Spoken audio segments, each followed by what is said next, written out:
Bila zaman sudah semakin pendek, mimpi orang mukmin tidak lagi dusta. Mimpi mereka yang paling benar ialah yang paling benar kata-katanya. Mimpi si Muslim pula adalah satu daripada 46 dari kenabian. Mimpi itu ada 3 jenis. Mimpi dari Allah dalam bentuk berita gembira, mimpi ngeri dari syaitan, dan mimpi mainan akal seseorang. Andai kata salah seorang kalian bermimpi sesuatu yang menakutkan dia, hendaklah dia meludah dan merahsiakannya. Aku suka ikatan dalam tidur dan aku benci pengkhianatan. Ikatan itu adalah teguh dalam agama.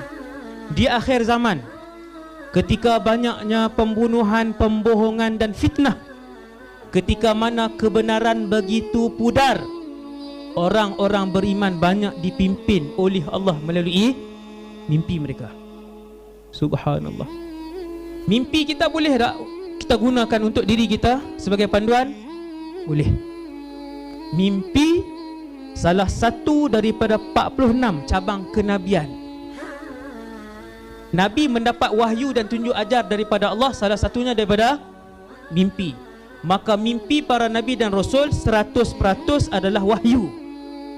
Cuma Nabi beritahu orang biasa, adakah semua mimpi itu adalah syariat, syarak? Tidak. Orang biasa dia tak boleh gunakan mimpi sebagai dalil untuk dia buat A, dia buat B, buat C. Jadi dalil yang wajib kepada semua orang, tak boleh. Cumanya Nabi beritahu mimpi orang beriman di akhir zaman banyak dihantar oleh Allah untuk membantu orang itu ketika mana fitnah terlampau tebal.